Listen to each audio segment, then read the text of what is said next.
आज रथयात्रा और रथयात्रा जेखाने खूब बड़ो करे सेलिब्रेट है सेई पुरीर ब्लग निये आजके चले एसेछि। पुरो भिडियोटा देखो।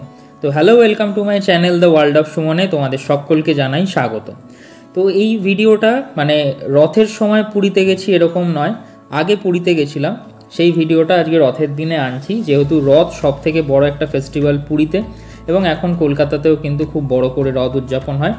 তো পুরী যাওয়ার পুরো মানে কলকাতা থেকে পুরী যাওয়া এবং এখন বা অনেক সময় পুরীর টিকিট পাওয়া যায় না, তো সেই জন্য আমার ক্ষেত্রেও সেটা হয়েছিল, আমি টিকিট পাইনি। তো আমি বাসে করে আজকে পুরীতে যাচ্ছি। তো আমি এখন আমার বাড়ি থেকে ক্যাব নিয়ে চলে এলাম বাবুঘাট থেকে অজস্র বাস যায় ভুবনেশ্বর পুরী। তো আমি ব্রেক করে যাব, আমি ভুবনেশ্বরে কিছু কাজ আছে, তো আমি রাত্রির বাস নিয়ে নিলাম যেটা আমাকে ভোরবেলা পৌঁছে নিয়ে যাবে হচ্ছে ভুবনেশ্বর। আর অনেক ধরনের বাস রয়েছে, ডিলাক্স, সেমি ডিলাক্স, নর্মাল। তো নর্মাল সিটিংয়ে তোমরা যদি যাও তোমাদের মোটামুটি ওই 500 থেকে 600 টাকা পড়বে, বার্গেনিং করলে ওটা তো আরও কমবে। আমি স্লিপার নিয়েছিলাম, স্লিপারের ভাড়াটা একটু বেশি পড়ে, 1000-এর ওপরে, 1000, 1500, 1400, সেগুলো কোন বাসে যাচ্ছ তার ওপর। একটু ব্র্যান্ডেড যে কোম্পানিগুলো সেগুলোয় গেলে দামটা বেশি, আর লোকালে গেলে একটু কম। তো মোটামুটি ওই 10 ঘন্টা মতো লাগে বাসে আসতে ভুবনেশ্বর। তো আমরা সকালে ভুবনেশ্বর এসে ভুবনেশ্বরে একটু রেস্ট করে আমরা দুপুরবেলা বেরিয়ে পড়লাম পুরীর উদ্দেশ্যে। তো ভুবনেশ্বর যে bus stand, Bhubaneswar bus stand থেকে পুরী যাওয়ার যে বাসগুলো আছে সেখানে তোমরা গিয়ে পুরী যাওয়ার বাসে উঠতে পারো। তো এটা হচ্ছে একটা অন্যরকম প্রসেস, মানে ট্রেনে টিকিট থাকেই না একদম, মানে এই রথের সময় তো বিশেষ করে টিকিট থাকেই না। তো তারা এইভাবে পুরী যাওয়ার ইচ্ছা হলে এইভাবে তোমরা যেতে পারো। কলকাতার বাবুঘাট থেকে তোমরা আসতে পারো ভুবনেশ্বর থেকে পুরী। তো আমরা পুরী যাওয়ার যে বাসে উঠলাম সেই বাসের ভাড়া পড়ে ওই 80 টাকা থেকে 100 টাকা মতো। এইটা সেই বাসটা বার্গেনিং করে নিতে পারো তোমরা। এসি নন এসি দুরকম বাসই এখানে অ্যাভেলেবেল আছে। তো আমরা দুপুরবেলা উঠলাম, মোটামুটি সন্ধ্যে 6টা-7টা নাগাদ আমরা চলে এলাম পুরী বাস স্ট্যান্ডে। পুরী বাস স্ট্যান্ডে এসেই অটোওয়ালারা তোমাকে ঘিরে ধরবে যে ওদের পছন্দের হোটেলে নিয়ে যাবে। তো আমরাও সেরকম একটা অটোওয়ালার পাল্লায় পড়লাম, সে আমাদের হোটেল দেখাবে বললো, সে যে অটোয় চাপালো, কিন্তু হোটেল আমাদের পছন্দ হচ্ছে না। ফাইনালি আমাদের একটা হোটেল ফিক্স হলো, সেই হোটেলে আমরা মালপত্র রেখে অনেক দিন পর পুরী এলাম, সেই জন্য প্রথমেই ছুটে যাচ্ছি সি বিচের দিকে। তারপরে মানে রাত্রিরের দিকে ইচ্ছা আছে একবার জগন্নাথ প্রভুর মন্দিরের কাছে যাওয়ার।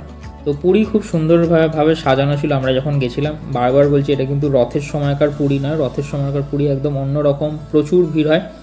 সেই সময় গেলে ট্রেন না পেলেও আপনারা চেষ্টা করবেন হোটেলটা বুক করে যাওয়ার, কারণ হোটেলে প্রচুর রাশ থাকে, আর যদি হোটেল বুক না থাকে এসে একটু খুঁজে নিতে হবে। পুরী সি বিচে আমরা এলাম এখন রাত্রিবেলা, তো কতটা কি দেখা যায় দেখি।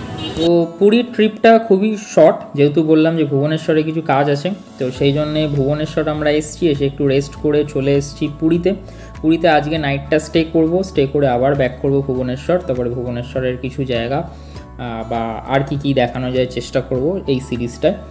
তো আপাতত রাত্রিবেলা আমাদের এখন যেটা মূল কাজ সেটা হচ্ছে এই সি বিচের ধারে এসে একটু মানে সমুদ্রে পা ভেজানো, একটু এখানে খাওয়া দাওয়া করা, কারণ দুপুরে খেয়ে বেরিয়েছি আমরা, আর আমাদের কিছু খাওয়া দাওয়া হয়নি। আর অন্যরকমভাবে এই ট্যুরটা ডিজাইন হচ্ছে, মানে সবাই হয়তো অবাক হবে যে একদিনের জন্য পুরী, মানে এটা সত্যিই অবিশ্বাস্য। বাট ভুবনেশ্বর থেকে যাওয়াটা ওই রকমই, প্রায় 2 ঘন্টা মতো, 1.5-2 ঘন্টা মতো লাগে ভুবনেশ্বর থেকে পুরী।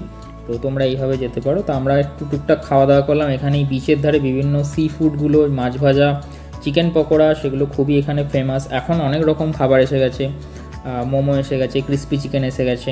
তো এইখানে সেই পুরীর বিখ্যাত মার্কেট, যেখানে খাজা বিক্রি হচ্ছে, বিভিন্ন জামা কাপড়, পুরীর যে একটা আলাদা স্টাইল আছে সেই সব কিছুই এই মার্কেটে পাওয়া যায়। প্রচুর ভিড়। এবার আমরা একটু মন্দিরের দিকে যাব।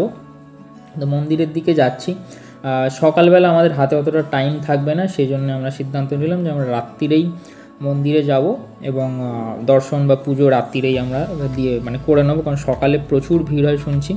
তো সেই জন্য আমরা এখন মন্দিরের দিকে এগিয়ে চলছি। আর এটা হচ্ছে বিচ মার্কেটে মানে অনেক রকম দোকান বসে, যেরকম মানে বাঙালির খুব কাছের জায়গা হচ্ছে পুরী, বিপু, তার মধ্যে পু মানে হচ্ছে পুরী মানুষ সবসময়ই যায়।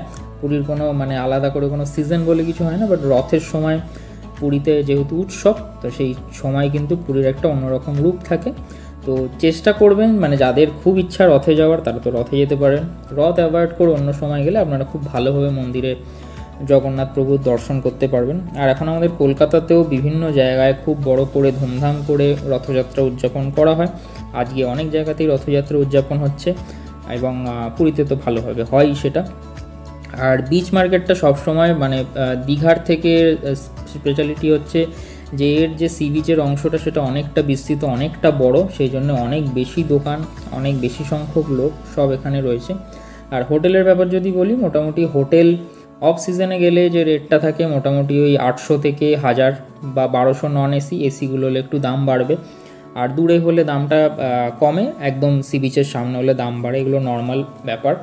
তো সি বিচের ধারে যেরকম দেখলাম ছোটোবেলার কিছু স্মৃতি মনে পড়ে গেল, যেখানে এইখানেই কিন্তু সি বিচে ঘোড়া, উট সব চড়ে এবং বাচ্চারা সেগুলো রাইড করে। তো এখন দেখলাম যে সংখ্যাটা অনেকটা কম, সকালের দিকে হয়তো বেশি থাকবে, রাত্রির বেলা হয়তো একটু কম সংখ্যক রয়েছে। উটের সংখ্যা প্রায় অনেক কমেই গেছে, আগে অনেক উট ছিল পুরীতে। ঘোড়া তো থাকেই, সেটা দীঘাতেও আমরা দেখি। উট দীঘাতে আর এখন দেখা যায় না, পুরীতে এসেই আমি উট দেখতে পারলাম অনেক দিন পর, সেই রাজস্থানে দেখেছিলাম, তারপরে এখানে। এবং ঘোড়া রয়েছেই। আর সন্ধ্যের দিকটা বেশ ভালোই এখানে, মানে লোকে খাওয়া দাওয়া করছে টুকটাক, সমুদ্রের ঢেউ আসছে, খুব সুন্দর হাওয়া দিচ্ছে। তো এখন আমাদের চলে আসার পালা হচ্ছে মন্দিরের দিকে। তো মন্দিরের কাছে আমরা চলে এলাম, আমাদের সময় লাগলো আধ ঘন্টা। অটো রয়েছে, আপনারা অটো করে চলে আসতে পারেন, আমাদের হাতে সময় ছিল, আমরা একটু মার্কেট ঘুরতে ঘুরতে চলে এলাম পুরীর মন্দিরের সামনে। অনেক দিন পর এলাম, পুরো জায়গাটা স্ট্রাকচারটাই চেঞ্জ হয়ে গেছে। মূল যে গেট, মূল গেটের সামনেই রয়েছে একটি জুতো রাখার এবং মোবাইল রাখার কাউন্টার, যেখানে প্রচুর মানুষ লাইন দিয়ে জুতো, মোবাইল এগুলো আপনাদের রাখতেই হবে। পুরোটা ফ্রি অফ কস্ট, ওরা একটা ব্যাগ দেয়, সেই ব্যাগের মধ্যে ওটা রাখতে হবে, একটা টোকেন দিয়ে দেবে তার বদলে, এবং তারপরে আপনারা মন্দিরের ভেতর যেতে পারবেন। মন্দিরের ভেতরে কিন্তু কোনো রকম ভিডিও, ফটো অ্যালাউ নেই, ফোন যেহেতু জমা ছিল কোনো উপায় নেই। তো মন্দিরের ভেতরে দর্শন, পুজো সবই রাত্রিবেলা আপনারা করতে পারবেন। রাত্রিরে গেলে একটা অ্যাডভান্টেজ, সেটা হচ্ছে রোদ পাবেন না, এবং হচ্ছে ভিড়টা একটু কম দেখলাম রাত্রিরে। সকালে শুনলাম আরও বেশি ভিড় হয়। তো যাই হোক, এসে আমরা খাওয়া দাওয়া করে ডিনার করে শুয়ে পড়েছিলাম এবং সকালবেলায় আমরা চলে এলাম সি বিচের কাছে। Good morning, welcome back to my channel the world of সুমনে। আমি এখন রয়েছি পুরীতে। তো পুরী এসেছি গতকাল সন্ধ্যের দিকে, এসে জাস্ট রাত্রিরে একটু এসেছিলাম, খাওয়া দাওয়া করে রেস্ট নিয়েছি। আর এখন সকালেই একদম চলে এসেছি। সানরাইজটা দেখা হলো না, বাট সূর্য জাস্ট উঠেছে মনে হচ্ছে। ভিড় ভালোই রয়েছে, তো পুরোটা দেখো আর এনজয় করো। আজকে আমরা ব্যাক করবো, বা খুবই ছোট একটা ট্যুর পুরীর। তো ভিডিওটা পুরোটা দেখো, জানাও কেমন লাগছে। জগন্নাথ প্রভুর মন্দিরের পরে পুরীর সেকেন্ড আকর্ষণ হচ্ছে এই পুরীর সমুদ্র সৈকত এবং সমুদ্রের ঢেউ। এগুলো কিন্তু বাঙালিকে, এবং বাঙালি কেন, মানে ভারতবর্ষের সকল ভ্রমণ পিপাসু মানুষকে কিন্তু পুরীতে এই কারণেই আকর্ষণ করে। এত পরিষ্কার জল, এত সুন্দর এবং এত দূর বিস্তৃত সি বিচ, যেখানে খুব সেফ চান করা, মানে কোনো রকম রিস্ক নেই চান করা। বাচ্চা থেকে বড় সবাই চান করছে, এনজয় করছে। আমারও খুব ইচ্ছা করছে চান করার, কিন্তু যেহেতু হাতে সময় নেই এবং প্র্যাকটিক্যালি আমাদের যে হোটেলটা আমরা নিয়েছি সেটা অনেকটা দূর, তো এখন এখান থেকে চান করে যাওয়া 10-15 মিনিটের হাঁটা, সেই জন্য আর ইচ্ছা করলো না। বাট দুধের স্বাদ ঘোলে মেটাবো, চান না করলেও মোটামুটি পা ভেজাবো, সেরকম প্ল্যান নিয়েই এসছি। আর হোটেলে গিয়ে চটপট আমাদের লাগেজ গুছিয়ে নিয়ে বেরিয়ে পড়তে হবে। প্ল্যান রয়েছে মানে পুরী ছাড়ার আগে আরেকবার একটু প্রভুর মন্দিরের সামনে যাওয়া, মন্দিরের সামনে একটু দর্শন করা। তো ভিড় ভালোই রয়েছে, যেরকম বললাম সকালবেলা বলে যে লোক নেই, মানে সকালে আরও বেশি লোক দেখছি। সন্ধ্যেবেলা একরকম লোক থাকে, সকালেও লোকজন আসে মর্নিং ওয়াক করে এবং সানরাইজ দেখে। সানরাইজটা আমার যে দেখা হলো না। মোটামুটি খুব সুন্দর দৃশ্য এখানে সকালবেলা। আর একটু থাকতে পারলে ভালো হতো। মোটামুটি 3 দিন পারফেক্ট পুরীতে থাকার জন্যে, আমরা সেটাও পেলাম না, হাতে সময় কম। কিছু করার নেই, ভুবনেশ্বর এসেছিলাম একটা কাজে, সেখান থেকে পুরী ঘুরে যাব না, এটা হতেই পারে না, সেজন্য পুরীতে আসা। আরেকবার চেষ্টা করব আসার।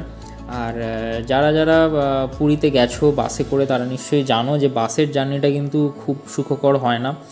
ট্রেনের জার্নিটা যেরকম খুব স্মুথ হয়, আরামদায়ক হয়, বাসে একটু প্রবলেম হয়, রাস্তার ঠিকঠাক নেই সব জায়গায়, ঘুম ঠিকঠাক হবে না। বাট যদি কিছু না পাও, অ্যাটলিস্ট বাসটাই তখন শেষ ভরসা। আদারওয়াইজ আর কোনো অসুবিধা নেই, খাওয়া দাওয়া নিয়ে কোনো সমস্যা নেই পুরীতে। আমরা আগের দিন রাত্রিবেলা এসে আমাদের হোটেলের পাশেই একটা খাবারের হোটেল ছিল, যেখানে সব রকম খাবার পাওয়া যাচ্ছিলো, সেখান দিয়ে আমরা ডিনার করেছিলাম। দামও রিজনেবল, কলকাতার মতোই সব দাম মোটামুটি, কোনো 19-20 খুব হিউজ ডিফারেন্স নেই। তো তোমরা অনায়াসে পুরীতে খাওয়া দাওয়া করতে পারো, সেটা নিয়ে চিন্তা নেই। এখনকার মতো বাই বাই জ্বালানোর পালা। পুরী সি বিচকে খুবই অল্প টাইমের জন্য থাকা হলো, কারণ আমরা আজকেই ব্যাক করছি। আর এখানে প্রচুর রোদ, বেশিক্ষণ থাকা যাচ্ছে না। তো এখানে স্নান করলাম না, হোটেলে গিয়ে স্নান করবো। 8টায় চেক আউট আছে, বাকি ভিডিওটাও দেখতে থাকো।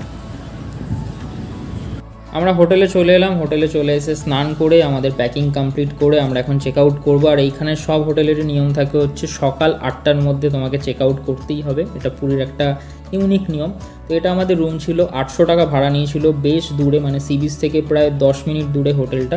আর রুমটা ঠিকঠাক ছিল এক রাত স্টে করার জন্য, যাদের বাজেট একটু টাইট তারা এরকম হোটেল নিতে পারো।